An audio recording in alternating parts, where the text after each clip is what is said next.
Today on Pathways to Wellbeing, we welcome Dr. Arti Chandra to discuss the link between food insecurity and chronic illness. And so it's almost like seeing race, food insecurity, poverty, health disparities as a patient, as the system that we're working with.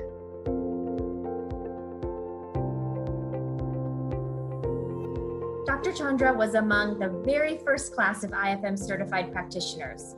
She's also a board-certified doctor in integrative medicine, holds a master's degree in public health, and she has practiced for over 25 years as an integrative family physician. She's now shifting some of her focus towards food equity and sustainable agriculture as root cause approaches to creating a healthier population and planet. So welcome, Dr. Chandra. We're so excited to speak with you today about the great work that you're doing to advance public health and hopefully get some takeaways for our listeners to put into practice in their own lives and community. Thank you for being with us. Well, yeah, I'm thrilled to be here. This is going to be fun, and I appreciate the invitation.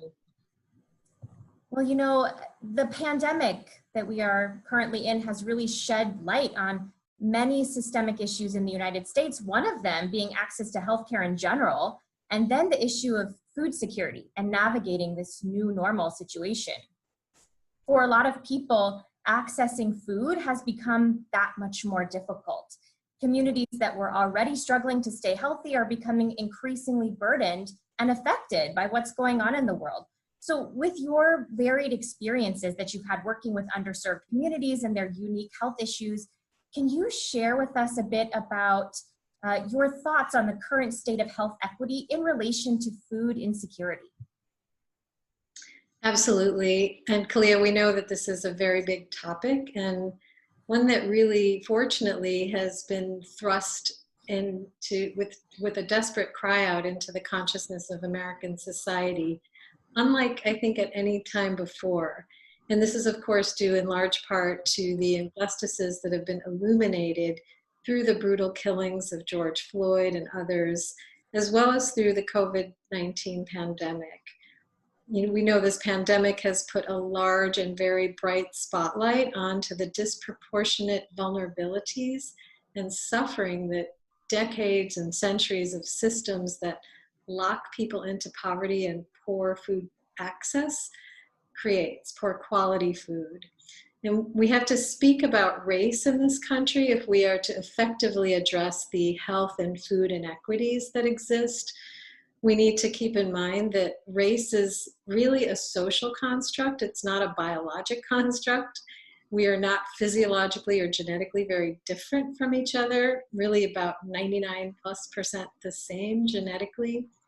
But we are socially and politically different because of the systems that have separated us.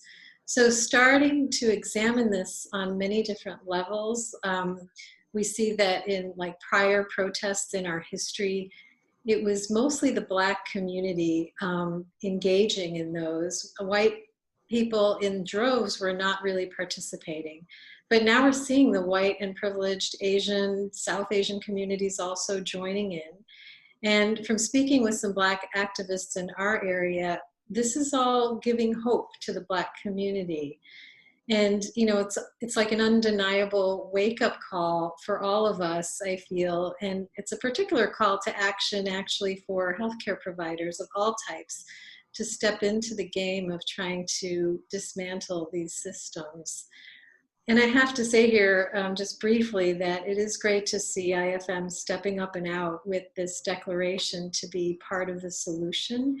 And not just with changing the medicine that we're delivering, but also to be actually moving into part of the systems change at the level of social determinants of health that are needed, and also with access to lower income communities for functional medicine care. So hats off to Amy Mack and the IFM leadership team and the board and all the staff for leaning in to find ways we can all work together to shift the change. And I've been having conversations for years with Dan Lucasar, Mark Hyman, Patrick Hanaway, and everyone shares this vision and this goal, this commitment.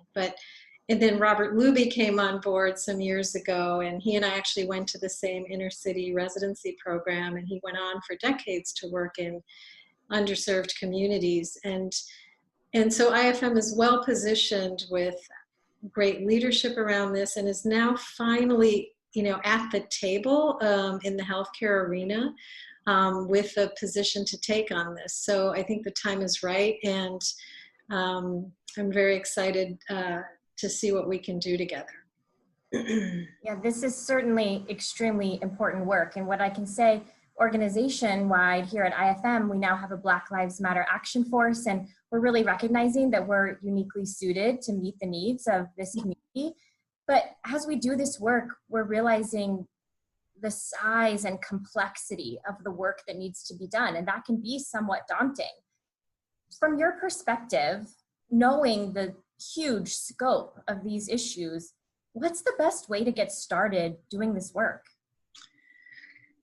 Well, yeah, starting with the size and the depth of the problem can really feel daunting. And if we just start with the numbers, and I feel it's particularly important that in talking about the numbers, that we don't just hear them as kind of sums or quantities, but that we recognize them as individual and collective sufferings for the issues at hand and the people affected. So we're talking 40 million children, women, and men living in poverty. We're talking 600,000 children, women, and men who are homeless. We're talking 28 million children, women, and men who are uninsured, and 37 million Americans struggling with food insecurity, otherwise known as hunger, and basically the same as the number living in poverty. And of course, due to the pandemic, we know all of these numbers and all of these, feelings, these folks that are experiencing these are rising. So reflecting on these, what do we know about the public health literature on this? I think it's important, and it clearly demonstrates that health disparities exist due to the systemic and structural policies that kind of lock poverty into place. It's like been centuries of a lockdown for these communities. The literature demonstrates also that it's institutional racism that leads to significantly higher rates of communicable and non-communicable diseases, as well as trauma in all of its forms, which of course, as we know from systems science, further leads to more disease. So it's a really vicious cycle, an unnecessary vicious cycle that leads to perpetuation of suffering. We know per USDA literature that 14.3 million households in this country had difficulty providing enough food for the members living, the folks living in these homes. And when food is available, it's devoid of or severely lacking in essential nutrients for the proper biochemical functioning that we understand in each of these human bodies affected. And there's a quote actually that I wanted to share that has guided me in my thinking a bit. It was stated by a French gastronomist back in 1825, Briat Savarin. And he said that the destiny of a nation depends upon the manner in which they feed themselves. The destiny of a nation depends upon the manner in which they feed themselves. So this is so in our face presently. I mean, look at this destiny that we have arrived at nationally by turning away for, even if you just look at the last several decades, let alone centuries, from the root causes of poverty, racism, and food security in the lives of these 40 million fellow humans. We are now like drowning in disease burden and suffering disasters, and including economic disasters because of this neglect. And it's largely, been set up by design. So with this economic collapse that we can be headed for, we really need to turn this ship around. And again, I feel that we in the functional and integrative medicine space are very well positioned as thought and clinical leaders to help steer the ship in the right direction by our engagements at almost any level.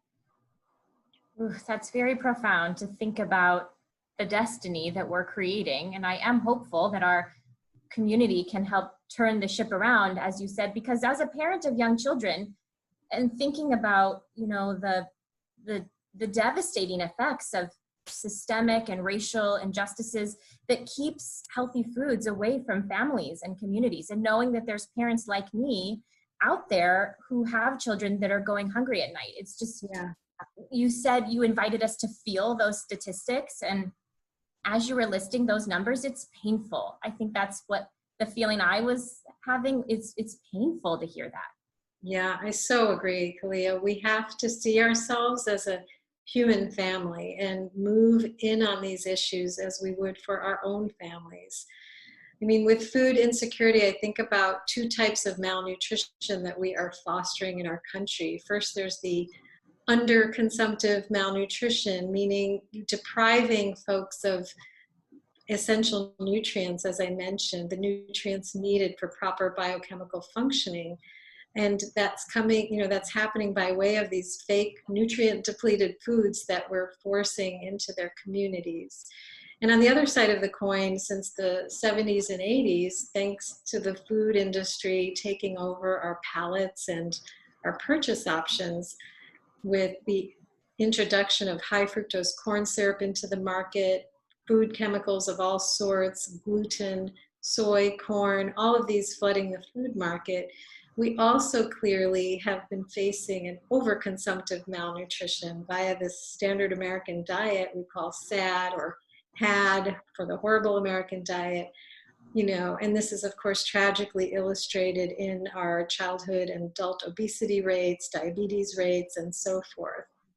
So there's extensive literature that shows strong correlations between food insecurity and negative health outcomes, leading to an epidemic and actually now a pandemic, thanks to the globalization of our lovely standard diet and, you know, a globalization of obesity, type 2 diabetes, and heart disease, and of course so many others. And interestingly, and not surprisingly, these are the three very conditions that are most strongly correlated, right, with vulnerability to succumbing to COVID with notable morbidity and mortality.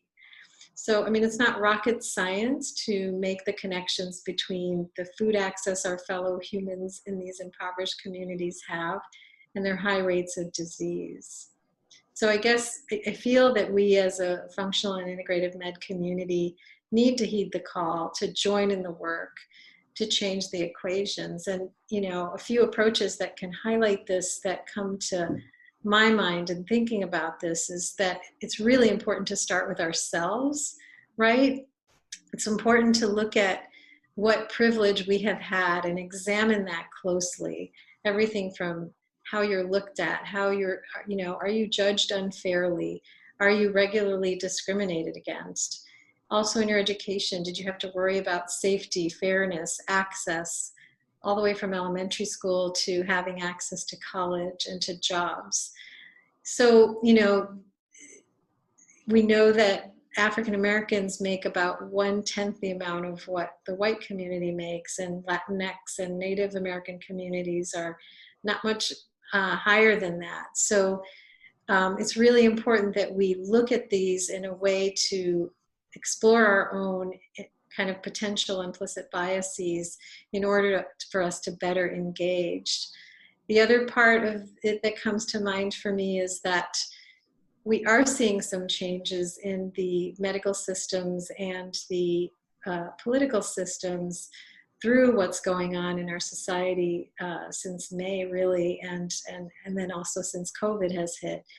Like, for instance, the equity, inclusion, and diversity groups are springing up in many places in hospital systems and corporations. And I think what's different now, because some of these groups have been around for some years, is that leadership is actually listening. And you know, there have been inclusion activities for years, but perhaps, you know, they'd end up being more of a lip service kind of thing. And now we're actually seeing leaders asking for numbers, asking for approaches to take to improve these health disparities for their patients or their employees. So, and just as an example, this week in at Kaiser here in King County near Seattle, we have a group of cardiologists that's putting together a lecture this Thursday on coronary artery disease and racism. So we're starting to see a lot of wake up happening, and we need to connect racism with these health and food inequities, like I said, to really effectively create change. Yeah, that's the perfect lead into my next question, because you've talked to us about how nutritional insufficiencies and systemic racism can perpetuate chronic disease. But in the functional medicine world, right, we also talk about how these things precede disease and set us on a trajectory to either health or disease progression. So while you were pursuing your master's in public health, you worked on a campaign with Cambodian refugees in inner city Chicago. And then later, right, as a family physician, worked with poor Black communities, focusing on maternal and child health concerns. I'd love to hear a little bit about those experiences and the issues around prenatal and early childhood nutrition that you witnessed when you were working with these populations. Yeah, I'm happy to share about that. I'll have to say, it's pretty heartbreaking that we're still talking about these same issues. This was back in the 80s that I was engaged in this, and we had some hope then, but what was lacking was the political and healthcare system will to make changes for these communities. And again, we're seeing maybe some hope that things may shift better now. And I just needed to say that when I think back and think about for how long that I've just been involved in this, it can feel kind of sad, but it's great to feel this hope and see some change happening. So I've had a passion for health justice since my college activism days in the 80s. I found myself always drawn to the maternal and child health needs with activism work in the divestment movement in South Africa, with work in Guatemala and Nicaragua, also some work in India, and attention being paid to those countries, and then also with the poor in this country. And, I was reading books like by Frances Moore Lappé and other books around healthy eating, the environment, the planet, and I worked at a food co-op and started learning about the negative effects of big ag and the benefits of home gardens and small local farms. So all of those seeds were getting planted. In fact, somehow I wrote my freshman rhetoric paper on the negative effects of the American food system. And the first line of the paper was, if the saying "you are what you eat" is true, then Americans are in for some big trouble. And, I just find that kind of funny that we're still talking about this, cautioning patients, you are what you eat. And we understand that biochemically, that there's a lot of truth to that. And this quote actually emerged from the same gastronomist that I quoted earlier, where he said, "Tell me what you eat and I will tell you who you are."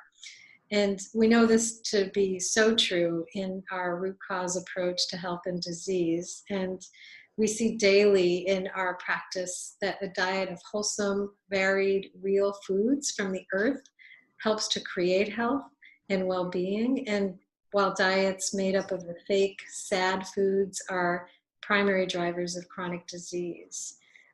And we know that, a couple of years ago, the count was there were about 12 million children living in poverty, which is about 1 in 6 kids.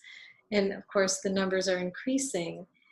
And we've known now for decades how poverty can so negatively impact the physical, emotional, psychologic, neurologic, immunologic aspect of children's lives, not to mention the spirit and aspiration aspects for them.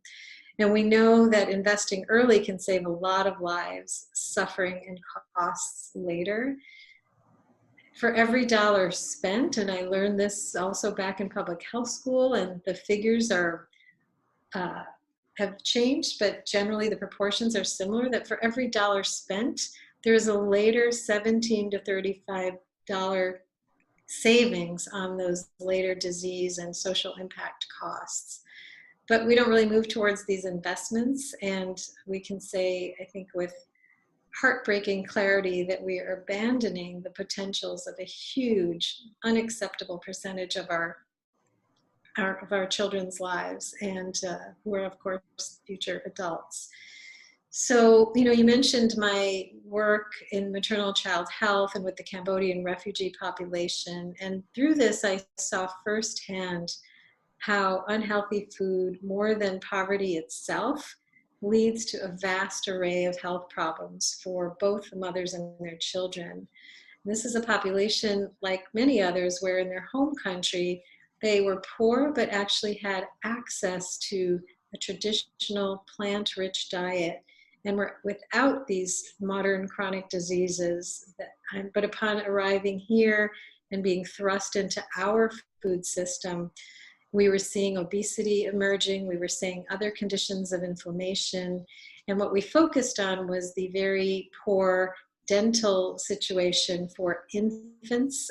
Even without teeth, they had the nursing caries or nursing cavities, as well as children with cavities at very, very high rates. And this was, of course, due to all the sugary juices and snacks and so forth that were being regularly fed to these children, due to that's what was accessible, that was what was affordable.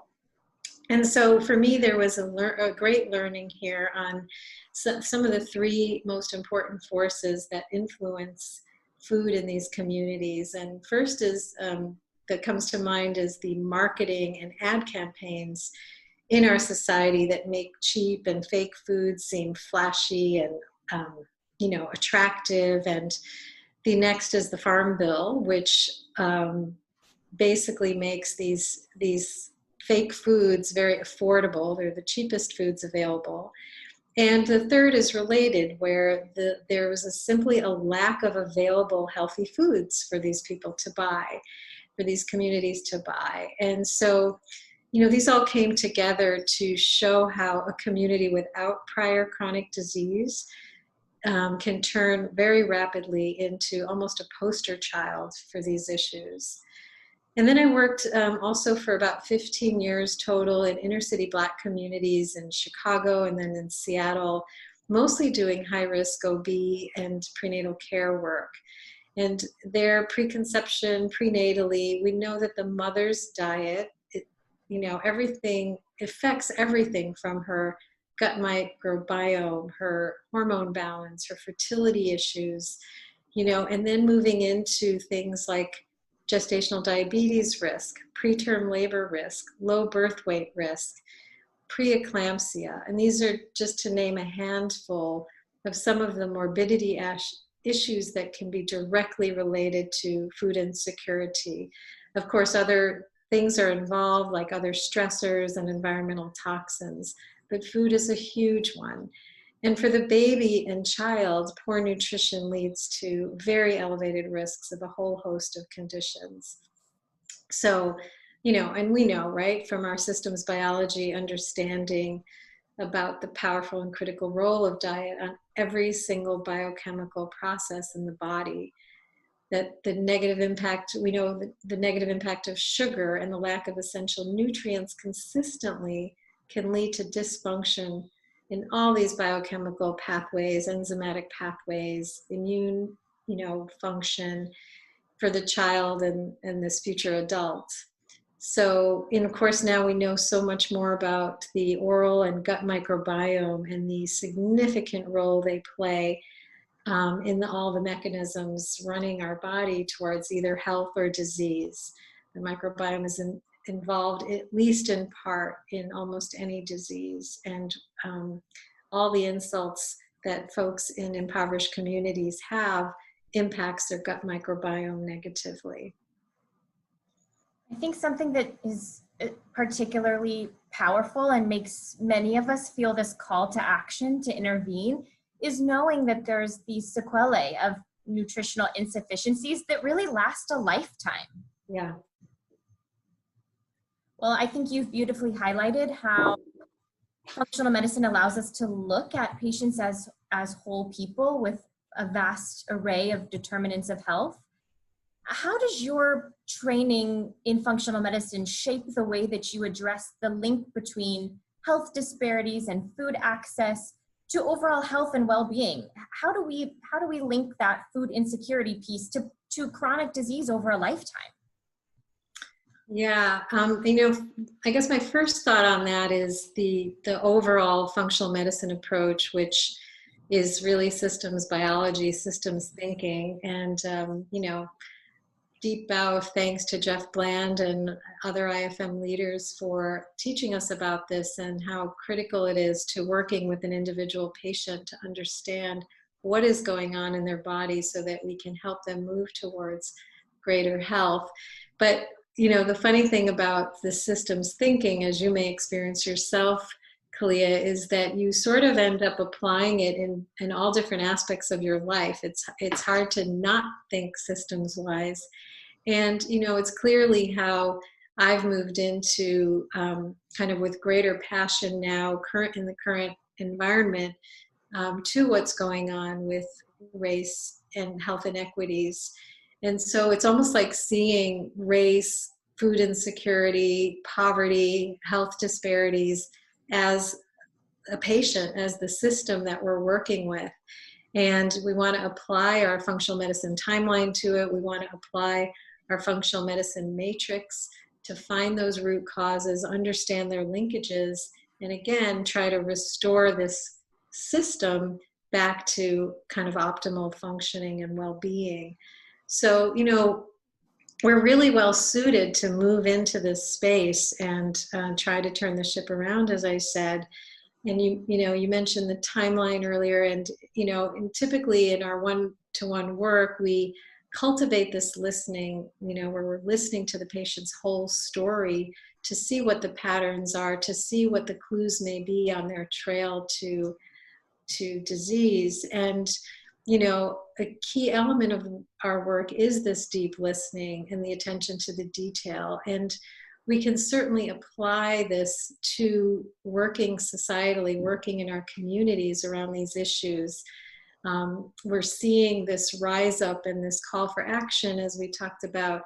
And these are desperate calls and also desperate teachings from the community about what they are going through, what is really going on.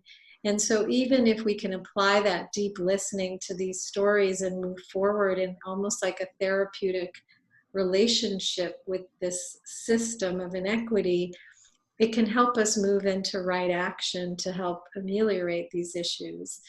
And, this means listening also to community leaders, listening to organizations working for right action, and find ways to be helpful that are mutually beneficial, ways to help achieve the community's goals.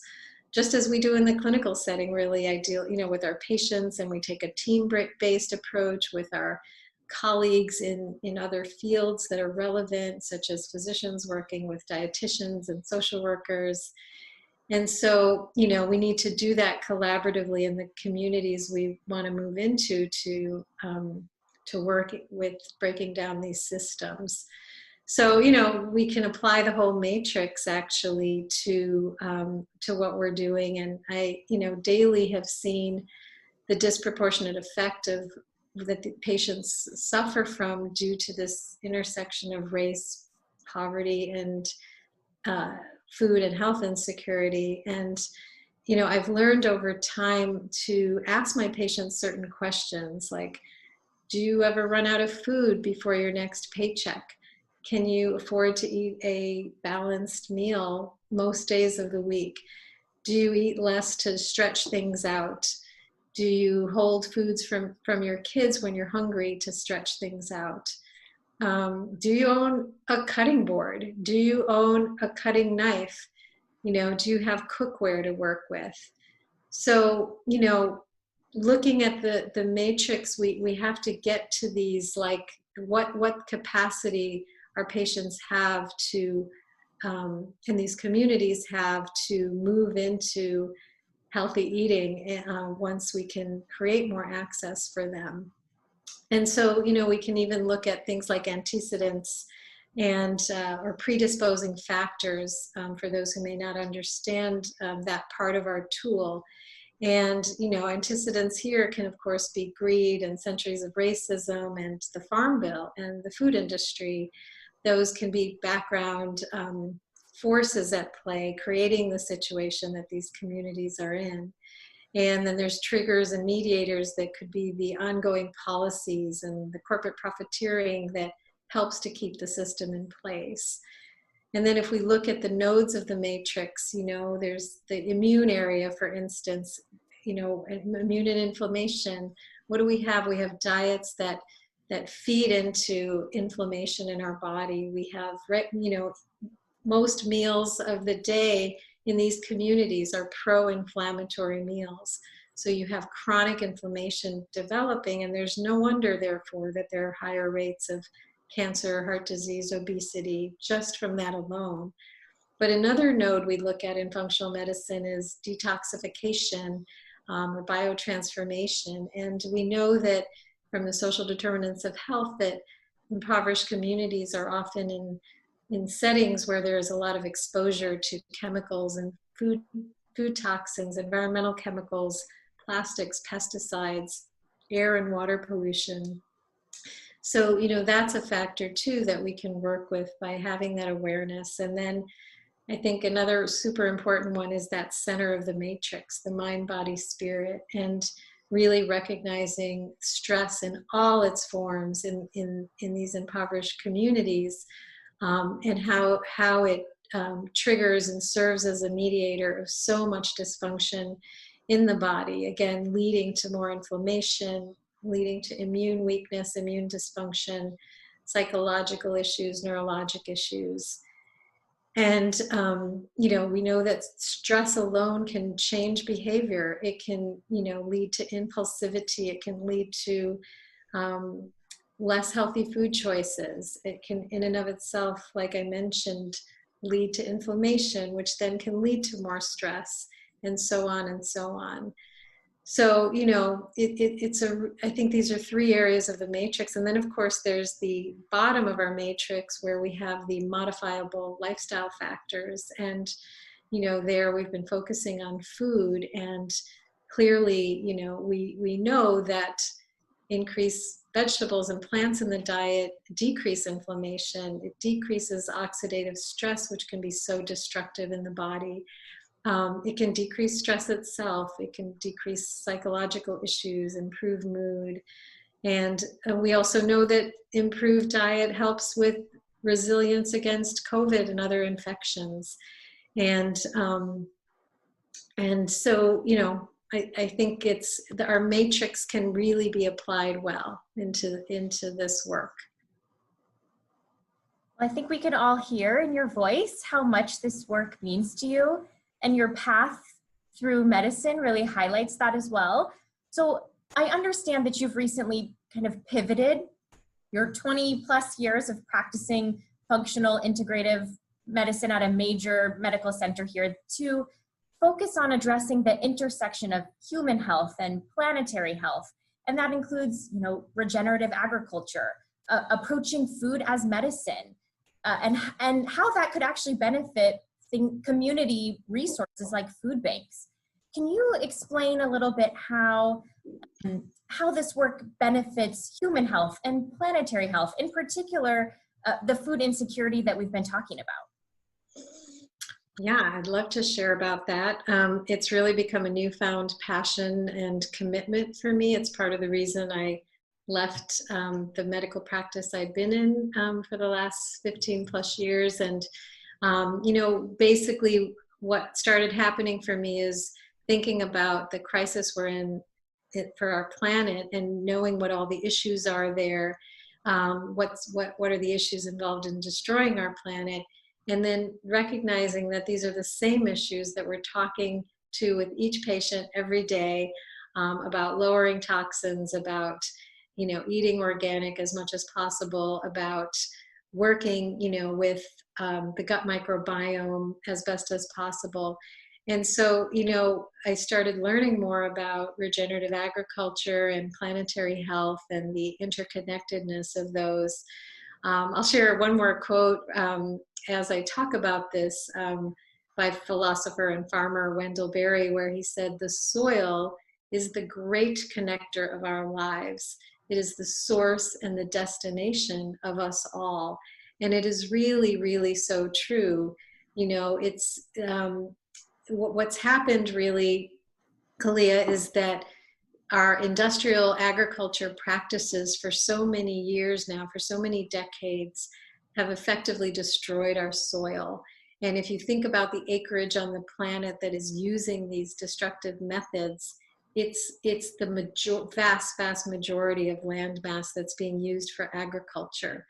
So we know that the impact there is that instead of healthy soil sequestering carbon from the atmosphere, and that's the natural course of events that happens, it's not doing that. And that has to do with things like tilling the soil that exposes carbon and life forms to oxygen, which then releases the soil carbon into the atmosphere as carbon dioxide.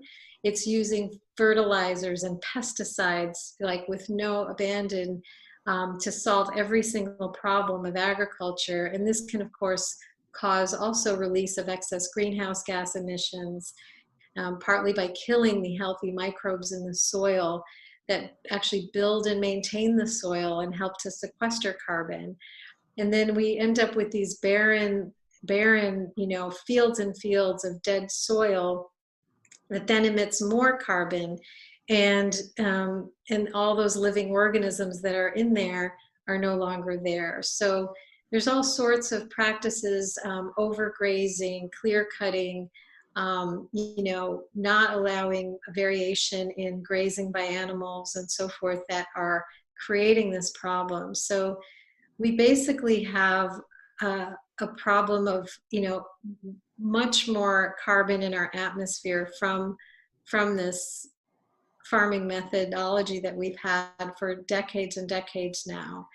And what you hear too, or what's known now, is that there are really significant nutrient losses. For example, I heard a quote recently that it can take 72 bowls of today's spinach to equal the iron content to just a few bowls of spinach back in the 1940s, right? So we've created a depletion of the food that we're eating, is depleted of essential elements, essential nutrients that drive our biochemical pathways and help support health in our bodies. So it turns out, like, agriculture adds up, the carbon emitted adds up to more than the world's cars, planes, and trains combined. So it's a huge issue. And apparently our current food system is responsible for 44 or 50% of all global greenhouse gas emissions. And regenerative agriculture brings in traditional farming techniques. It brings in, and it brings back the richness and diversity of the soil. It allows the soil to sequester carbon and turn it into nutrients to help then feed our plants, to support the vast microbiome of the soil that then translates into our bodies to feed our microbiome. So I'm very inspired to do this work because it is really critical. We're at a critical point, planetary-wise and human health-wise. And so finding ways to work with this intersection is kind of what I'm up to while I'm on this sabbatical right now. And one exciting thing, that there are more and more corporations starting to look at this. It's probably a PR thing for them, but also healthier soils lead to better yields. And so, for instance, General Mills is committing to advanced regenerative agriculture practices on 1 million acres by the year 2030s. And I think other companies are following suit. So one of the collaborations I've made is working with an entity from Southern California, where Eric Cutter and Allegory of Fresh and their team have developed above ground growing systems using like supercharged regenerative soil These are growing systems that can be thrown onto any abandoned parking lot. There can be a greenhouse component depending on the climate. And what it allows for is supercharged vegetables to be grown, fresh, local, organic, and then it's deliverable to the food bank right there, or kind of other places in the neighborhood where people get their food. And so the nutrient density is greater than almost anything you can get. So it's a really great concept, and we're looking at creating educational programs, culinary education programs, because there'll be a kind of a partnering teaching kitchen at these sites to help people learn how to work with these foods, with recipes and so forth. So I'm very, very excited about that. And I hope others will join in. There's a lot going on in this space, and a lot of opportunity here. Well, that is so exciting. And as you were speaking, I read a quote at some point that said, we're not separate. Humans are not separate from the earth. We are the earth. We're speaking about, you know, the earth's microbiome and reflecting in our microbiome. I think that that's so true. And so the work that you're doing is so exciting and so powerful and so needed. So we can give our listeners some action items. How might functional medicine clinicians who are not currently working in community-based programs, how can we increase the racial and socioeconomic diversity of our patient populations? I would love to know, from your perspective, what are some steps that clinicians can take to get more involved in this community health that we know is so important from what we've talked about? Yeah, I mean, it ranges. There's a huge range of ways to get involved, and I'm thinking of myself as well as colleagues of mine in functional medicine who are reaching out for new opportunities. And, you know, some of them can be just making the decision to see one, let's say, Medicaid patient per month or per week even. Some people are looking at getting their higher income patients to help support almost a scholarship type approach to working with interested patients from that community. And, you know, this patient can be added at the end of the day. So it is kind of more on your time, for instance, since there won't be direct reimbursement necessarily unless there is some sort of fund for that. So that's one way. But there's so many other ways to get in on more the population health level in these communities. You know, one of the things that I've done is I've partnered with a dietitian, fermented foods person, as well as a chef and other dietitians, where we do kind of, you can do like a pop-up teaching class. It can be done in a waiting room, and it can be a whole host of topics around healthy eating and healthy foods. We know there's a whole movement of that going on. Harvard has a program that people can look up called Healthy Kitchens, Healthy Lives. There's also a teaching kitchen collaborative under that. So there's communities all over the country engaging in this. But ours was focused on the microbiome, where I gave kind of the didactic part on what is the microbiome, how is it negatively influenced, how is it positively influenced, how does it relate to health and disease. And then we broke into chopping up cabbage and creating this very cheap but very, very health supportive food of sauerkraut. But we also taught people how to work with it and hide it in recipes and stick it in other foods so that you don't feel like you're sitting there eating sauerkraut all day long. So that's a really fun thing to do. And a head of cabbage and salt is a pretty cheap way to go. So ideas like that, I think, are important, bringing those to the YMCA, bringing talks, group classes to places of worship, and working with community organizations that are engaged in these processes and seeing what they need from you. And then there's a level on policy, right? There's a level, you know, I know physicians at least have historically been more armchair activists, maybe signing some petitions here and there. But there's ways to engage with organizations as a clinic staff, bringing community leaders in to speak to your clinic.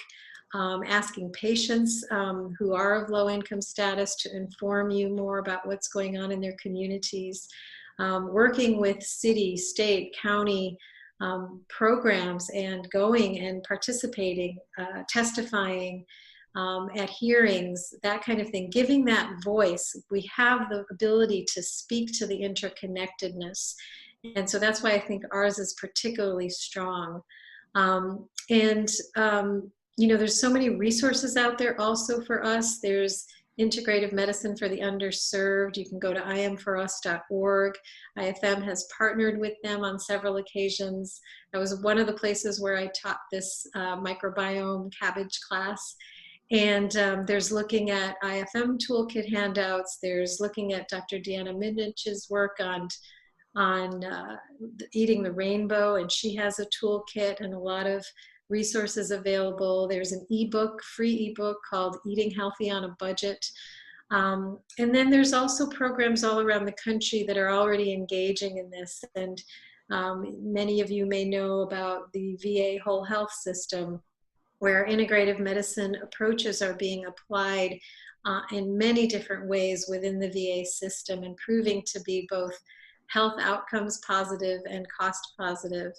And they also even have a kind of peer coaching program. And that's another thing that can be done, is helping create peer coaches in communities, collaborating with dietitians and others to help teach people how to teach this information. Also getting engaged with state healthcare, state professional organizations like the AAFP. They are all engaging on social determinants of health and so forth. There's, you know, reading Mark's book, The Food Fix, and I should make a shout out for one of our IFM educators, David Hasse, who has started a nonprofit farm to teach youth how to engage in the land, and now it's actually spread into many other projects. Dr. Gita Maker-Clark in Chicago, who is working with African-American women chefs and working with school food programs, a Montessori education program, and working with the families to help create fresh, healing foods for them, as well as some culinary teaching.